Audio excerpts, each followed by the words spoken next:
नमस्कार विद्यार्थियों। कालिदास विरचितम कुमार संभवम हमारा जो पाठ्यक्रम में निर्धारित है उसको हम नियमित तौर पर अपने पूर्व व्याख्यानों से देखते हुए आए हैं। आज हम लोग आगे के पद्यों को देखेंगे। जो प्रसंग हमारा चल रहा है वो ये है कि शिव ने तपस्या में विघ्न डालने वाले कामदेव को भस्म कर दिया है और अब जो पार्वती शिव को वर रूप में वर्ण करना चाहती हैं वो निराश हैं, हताश हैं और अपने रूप की निंदा करती हैं कि इस रूप का कोई प्रयोजन नहीं है, क्योंकि जिस रूप से प्रिय को प्रसन्न नहीं किया जा सके वो रूप निरर्थक है। इसलिए अब वो निश्चय करती हैं कि तपस्या करके शिव को प्रसन्न करेंगी और अपने इस रूप को सार्थक करेंगी। तो उन्होंने जो है वो तपस्या करने का निर्णय किया और अपने लक्ष्य को पाने के लिए दिशा में अपना प्रयास किया। आगे देखेंगे कि निशम्य च एनाम तपसे कृत उद्यमाम सुताम गिरीश प्रतिशक्त मानसाम उवाच मैना परिरभ्य वक्षसा निवारयन्ति महतो मुनिव्रता। तो निशम्य सुन करके, च यानी कि और, एनाम इसको अर्थात पार्वती को, तप से तपस्या के लिए, चतुर्थी का एक वचन है, तपस्या के लिए, कृत उद्यमाम प्रयास करने वाली, कृत क्री धातु त प्रत्यय, उद्यम यानी परिश्रम, प्रयास, तो प्रयास करने वाली सुताम पुत्री को सुन करके, और गिरीश प्रतिशक्त मानसाम, गिरीश अर्थात शिव की तरफ, प्रतिशक्त आसक्त हुए, मानसाम मन वाली, शिव में आसक्त मन वाली पार्वती को तपस्या के लिए प्रयास करने वाली ये सुन करके, और उवाच बोली, ब्रू धातु लिट लकार प्रथम पुरुष का एक वचन है, उवाच बोली मैना जो उनकी माँ है, हिमालय की पत्नी है, तो वो अपनी पुत्री से बोली, परिरभ्य आलिंगन करके, वक्षशः यानी हृदय से आलिंगन करके, वक्षस्थल से लगा करके, सीने से लगा करके, और मैना बोली कि महतो मुनि व्रतात निवारयन्ति, महान मुनि व्रत से निवारयन्ति यानी मना करते हुए, निवारण करते हुए, उससे निवृत्त करते हुए, उससे हटाते हुए वो जो है पार्वती को गले लगा करके इस प्रकार से बोली। तो कहने का तात्पर्य ये है कि जब पार्वती की माँ को ये पता लगा कि पार्वती का मन शिव में आसक्त है और वो शिव को प्रसन्न करने के लिए, शिव को वर रूप में पाने के लिए परिश्रम जो है तपस्या में परिश्रम करने वाली है, तब उन्होंने पार्वती को रोकते हुए, गले लगाते हुए ये कहा। तो एक बार देखेंगे आप अन्वय के साथ कि मैना, सबसे पहले हम कर्ता को लेते हैं। जब हम अन्वय करते हैं यानी कि जब हम पद्य को कर्ता कर्म क्रिया के अनुसार उसको जो है क्रमबद्ध करके उसका अर्थ करते हैं, तब हम उसको अन्वय करना कहते हैं। अनु यानी एक के बाद एक, अय मतलब पंक्ति में लगाना। तो एक के बाद एक पंक्ति में जब हम लगाते हैं तो सबसे पहले हम कर्ता को लगाते हैं। तो यहाँ बोली, तो क्रिया क्या है, उवाच बोली, तो क्रिया को जो करने वाला है वो कर्ता होता है। तो हम ये सोचना है कि कौन बोली, तो मैना उवाच, मैना बोली। तो स्वाभाविक है कि मैना जो है वो यहाँ कर्ता है और उवाच जो है वो क्रिया है। तो सबसे पहले हम क्या लेंगे, मैना, पार्वती की माँ मैना, और च यानी और पार्वती की जो माँ है मैना, वो गिरीश प्रतिशक्त मानसाम एनाम सुताम तप से कृत उद्यमाम। तो पार्वती को, ये कर्म है और पार्वती के विशेषण जो है वो पार्वती से पहले जुड़े हुए हैं। तो गिरीश, पार्वती कैसी है, गिरीश प्रतिशक्त मानसाम, शिव में गिरीश मतलब गिरी प्लस ईश, तो गिरी पर यानी पर्वत के ऊपर शयन करने वाले, वस्तुतः ये ऐसा है लेकिन यहाँ पर गिरीश लिखा हुआ है। गिरे ईश, पर्वत के राजा तो हिमालय भी होते हैं, और गिरी पर शयन करने वाले शिव हो सकते हैं, पर्वत के स्वामी भी शिव हो सकते हैं। ऐसे पर्वतों के राजा यदि कहा जाए तो इसका तात्पर्य हिमालय निकलता है, लेकिन जो है यहाँ शिव के अर्थ में गिरीश पद का प्रयोग हुआ है। तो गिरीश प्रतिशक्त मानसम, शिव में आसक्त हुए मन वाली, शिव में लगे हुए मन वाली, और तप से कृत उद्यमाम, तपस्या में प्रयत्न करने वाली, एनाम सुताम इस पुत्री को, निशम्य सुन करके, यानी कि जब उन्होंने सुना कि उनकी पुत्री पार्वती का मन शिव में आसक्त है और वो उनको पाने के लिए तपस्या करने वाली है। इस बात को सुन करके वक्ष सा परिरभ्य, गले से लगा करके, सीने से लगा करके, वक्ष स्थल से लगा करके और महतः मुनिव्रतात निवारयंती, महान मुनिव्रत से रोकते हुए उवाच बोली। तो मैना शिव में आसक्त हुए मन वाली, तपस्या के लिए प्रयत्न करने वाली पार्वती के बारे में सुन करके गले से लगा करके महान मुनि व्रत से उसको रोकते हुए उवाच बोली। तो पार्वती जो है उसको गले लगा करके उसकी माँ मैना जो है उसको तप से रोकते हुए इस प्रकार से बोली। तो निशम्य यानी सुन करके, नि उपसर्ग है, शम धातु है और जो है ल्यप प्रत्यय है। त्वा के स्थान पर ल्यप होता है यदि उपसर्ग होता है, ठीक है, उपसर्ग पूर्वी तो ल्यप। तो यहाँ पर सुन करके, तो पार्वती की तपस्या करने के निर्णय के बारे में सुन करके और मैना पार्वती को रोकते हुए उसको गले लगाते हुए इस प्रकार से बोली। तो जब पार्वती ने सुना तो मैना जो है उनको रोकने का प्रयास कर रही है।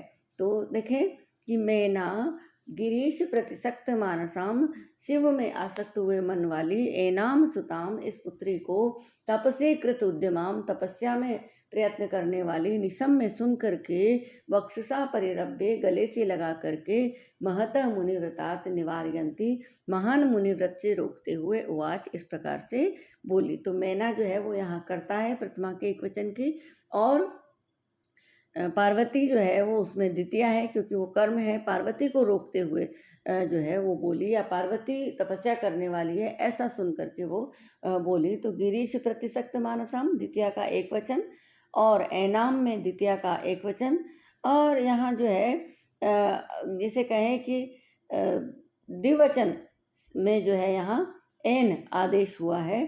तो यहाँ जो है कह रहे हैं कि इदम और एतद के स्थान पर एन हुआ है। तो ऐनाम यानी द्वितीय का एक वचन है। तो तपस्या में चतुर्थी का एक वचन है, तपस्या के लिए। कृत उद्यमाम, कृतः उद्यमः यया सा ताम, तो उद्यम करने वाली, तपस्या में प्रयत्न करने वाली। और वक्षसा गले से, परिरभ्य, परि उपसर्ग है, रब धातु है और ल्यप प्रत्यय है, यानी वहीं यहाँ पर उसी प्रकार से त्वा के स्थान पर ल्यप है क्योंकि यहाँ उपसर्ग पहले है रब धातु से, इसलिए ल्यप प्रत्यय है गले से लगा करके। मुनिव्रतात, मुनिव्रत से यानी तपस्या से। वारणार्थ में यहाँ पर जो है पंचमी विभक्ति हुई है। वारणार्थानाम इप्सितः, यानी यदि किसी चीज़ से रोका जाए, तो जिस चीज़ से रोका जाए उसमें यहाँ जो है पंचमी होती है। तो यहाँ जो है पंचमी है, और जो है यहाँ पर कह रहे हैं कि वारणार्थानाम इप्सितः, यहाँ से जो है यहाँ पर, लेकिन पार्वती को यहाँ पर पंचमी है। तो मुनि व्रत से जो है वो रोकने के अर्थ में, यहाँ पर हटाने के अर्थ में भी आप कह सकते हैं कि ध्रुवम अपाय अपादानम, इस प्रकार से कि पार्वती को वहाँ से रोकना चाहते हैं या वहाँ से तपस्या से हटाना चाहते हैं, इस अर्थ में भी पंचमी हो सकती है। तो मुनि व्रत से रोकते हुए, निवारयंती, नि उपसर्ग है, वृ धातु है, णिजंत धातु है ये, और क्षत्रिय प्रत्यय है, क्षत्रिय का अत शेष रहता है और स्त्रीलिंग है, इसलिए यहाँ पर नीप है। उवाच में जैसा कि मैंने आपको पहले बताया भ्रू धातु है, और परोक्ष भूतकाल में ये होती है लिट लकार। लिट लकार प्रथम पुरुष का एक वचन है। तो मैना बोली, पार्वती को रोकते हुए बोली, गले लगाते हुए बोली। कब बोली? जब उसने सुना कि पार्वती शिव को प्राप्ति के लिए तपस्या करना चाहती है। तो पार्वती शिव में आसक्त हुए मन वाली इस पुत्री को तपस्या के लिए प्रयत्न करने वाली सुन करके और गले से लगा करके महान मुनिव्रत से रोकते हुए इस प्रकार से बोली। तो यहाँ पर जो है इस प्रकार इस पद का जो है अर्थ है, इस पद्य का इस प्रकार का अर्थ है। और अगली जो बात है वो ये कह रही है कि मनीषिता संति गृहेषु देवता तपः क्व है ये बच्चों यहाँ पर, तो मिसप्रिंट है क्लब। क्व वत्से क्व च तावकम वपु पदम सहेत भ्रमरस्य पेलवम शिरीष पुष्पम न पुनः पतत्रिणः। तो मनीषिता यानी कि जो चाहे गए हैं, मनीषिता यानी मन से चाहे गए, मन से चाहे गए जो देवता हैं, देवता हैं, वो संति हैं गृहेषु, घरों में ही। तो हम जिन भी देवताओं को चाहते हैं, जो भी हमारे आराध्य हैं, जिनको भी हम पाना चाहते हैं, जिनकी भी हम उपासना अथवा तपस्या करना चाहते हैं, वो सब घर में हैं। तो तपः क्व वत्से, वत्से संबोधन है, वत्से हे पुत्री, तपः क्व, तप कहाँ, और क्व च तावकम वपु, और कहाँ तुम्हारा शरीर, कहाँ तप और कहाँ तुम्हारा शरीर, यानी कि तुम्हारा शरीर तप के योग्य नहीं है। तप बहुत कठोर होता है, तुम्हारा शरीर बहुत नाजुक है, कमज़ोर है, कोमल है। तो कहाँ तप और कहाँ तुम्हारा शरीर, यानी कि तुम्हारा शरीर तपस्या की योग्यता, तपस्या की क्षमता, तपस्या के लिए अनुकूल जो कठोरता है उससे युक्त नहीं है। इसलिए कहाँ तुम्हारा शरीर और कहाँ ये तपस्या। पदम सहित भ्रमरस्य पेलवम शिरीष पुष्पम न पुनः पतत्रिणः। तो पदम, पद को, पैर को सहेत सहन कर सकता है, भ्रमरस्य, भ्रमर के, पैलवम कोमल, शिरीष पुष्पम, शिरीष का पुष्प, न पुनः पतत्रिणः, और पक्षी के पैर को नहीं। तो ये जो भ्रमर है वो, उसके पैर को तो शिरीष का जो पुष्प है वो सहन कर सकता है, लेकिन अगर उसके ऊपर पक्षी बैठ जाए तो वो इतना वजन सहन नहीं कर सकता। अगर वो बैठ जाएगा तो वो पुष्प जो है वो नष्ट हो जाएगा। तो यहाँ ये कह रहे हैं कि जो शिरीष का जो पुष्प है वो भंवरे के पैर को तो सहन कर सकता है, लेकिन पक्षी के पैर को सहन नहीं कर सकता। तो शिरीष पुष्पम भ्रमरस्य पदम सहित पतत्रिणः पुनः न। शिरीष पुष्प कैसा है? पैलवम, पैलवम शिरीष पुष्पम, कोमल शिरीष का पुष्प जो है वो भ्रमरस्य पदम सहित भ्रमर के पैर को सहन कर सकता है, पतत्रिणः पुनः न, परंतु पक्षी के पैर को सहन नहीं कर सकता। यानी उसमें इतनी क्षमता नहीं है कि वो एक वजनदार भारी पक्षी के पैर को अपने ऊपर धारण कर ले, यद्यपि वो भ्रमर के पैर को धारण कर सकता है। तो कहने का तात्पर्य ये है कि पार्वती की माँ ये सोचती है कि घर में रह कर के व्रत पूजा पाठ आदि करना ये पार्वती कर सकती है, लेकिन वन में रह कर के मुनियों की तरह तपस्या करना, जंगल में रहना और उन सारे दुखों को सहन करना ये पार्वती नहीं कर सकती।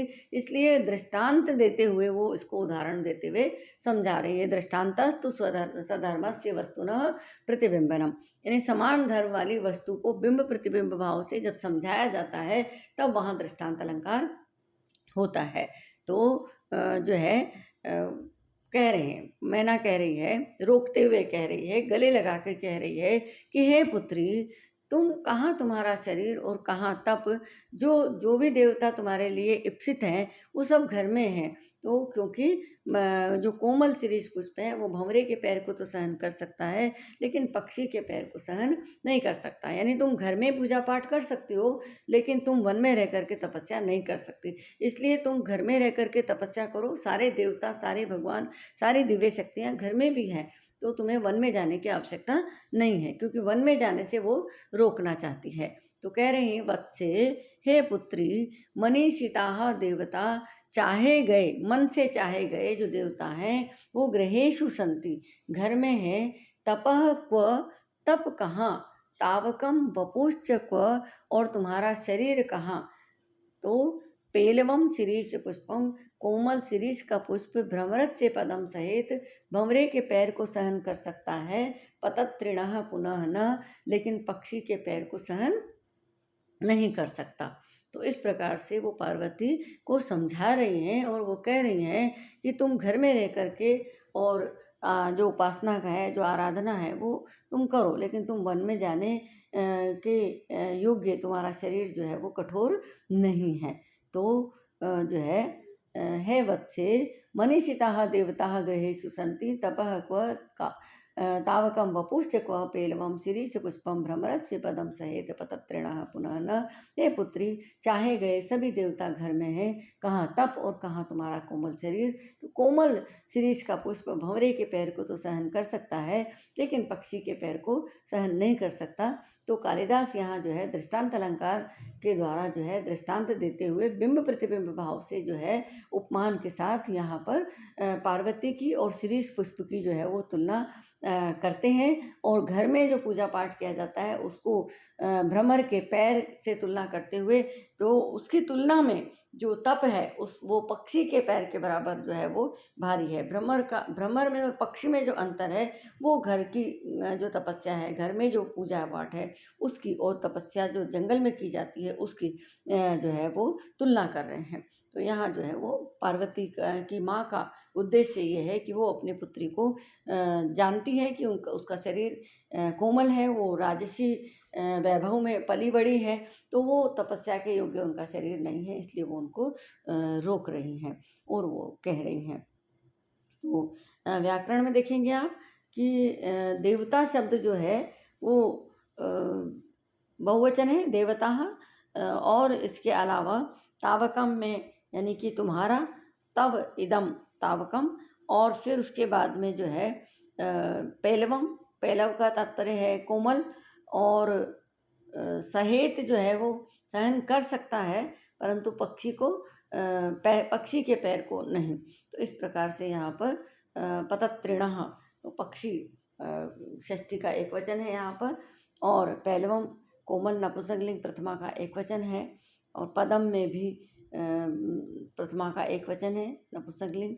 द्वितीया का एक वचन भी हो सकता है क्योंकि एक ही जैसे रूप चलते हैं प्रथमा और द्वितीया में, नपुंसकलिंग में। तो पदम पैर को सहन कर सकता है। तो अगर हम कर्म की बात करें तो कर्म में द्वितीया होती है, तो प्रथमा और द्वितीया एक जैसी होती है। तो पदम जो है प्रथमा और द्वितीया का एक वचन है यहाँ पर।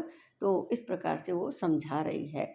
और आगे देखिए कि इति ध्रुवेच्छाम अनुशास्यति सुताम शशाक मेना न नियंतुम उद्यमात् क इप्सितार्थ स्थिर निश्चयम मनः पयश्च निम्नाभिमुखम प्रतीपयेत।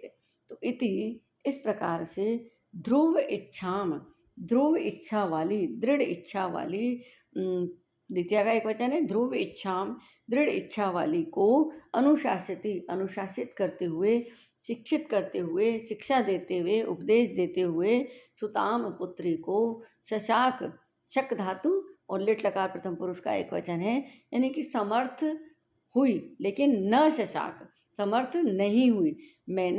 मैना समर्थ नहीं हुई, यानी वो ध्रुव इच्छा वाली पार्वती को शिक्षा देने में समर्थ नहीं हुई, यानी पार्वती को रोकने में समर्थ नहीं हुई। उद्यमात नियंतुम, उद्यम से रोकने में, यानी तपस्या के उद्यम, तपस्या के प्रयास, तपस्या के परिश्रम से रोकने में वो समर्थ नहीं हुई।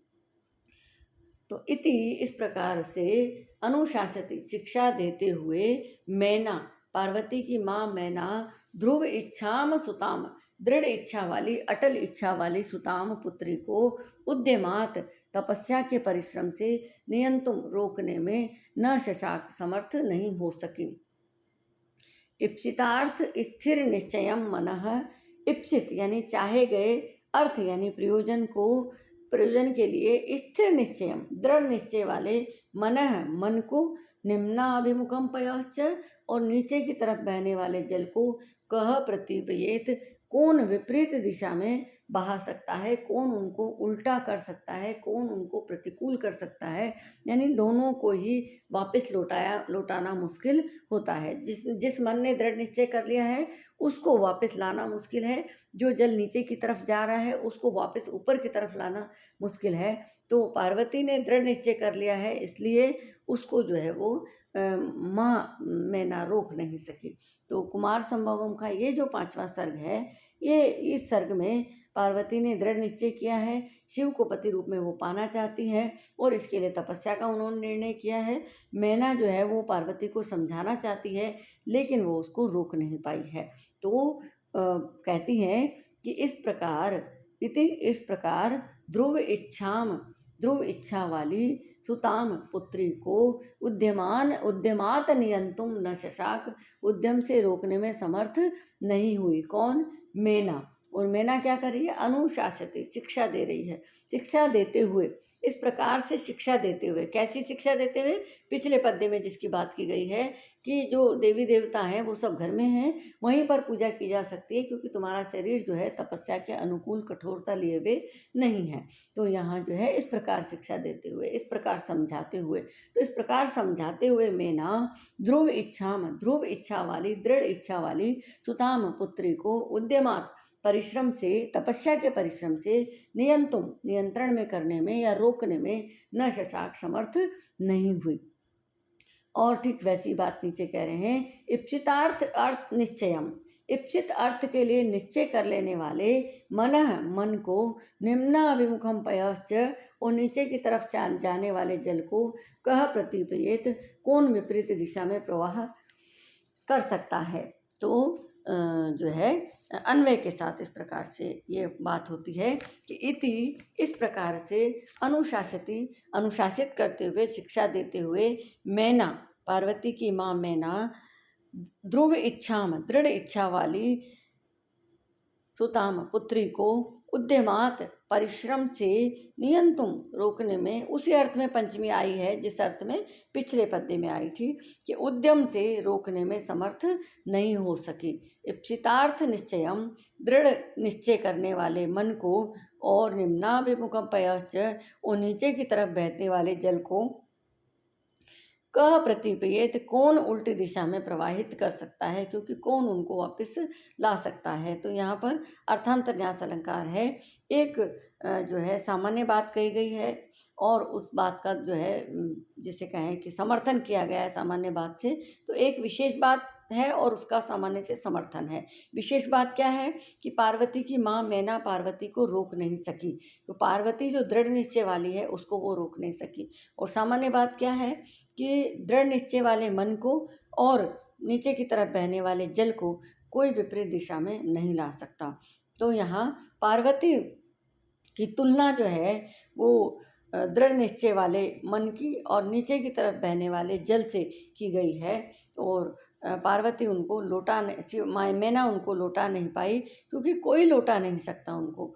तो देखें एक बार और देखें कि इति इस प्रकार से अनुशासित करते हुए मैना पार्वती की माँ मैना ध्रुव इच्छाम सुताम ध्रुव इच्छा वाली पुत्री को उद्यमात तपस्या के परिश्रम से नियंतुम न शशाक रोकने में समर्थ नहीं हो सकी। इप्सितार्थ स्थिर निश्चयम मनः निम्नाभिमुखम पयश्च क प्रतिपयत, इप्सित अर्थ के लिए स्थिर निश्चय वाले मन को, और यानी जिस वस्तु को मनुष्य चाहता है उसके लिए दृढ़ निश्चय कर लेने वाले मन को, और निम्नाभिमुखम पयश्च और नीचे की तरफ जाने वाले जल को कह प्रतिपयत कौन विपरीत दिशा में प्रवाहित कर सकता है।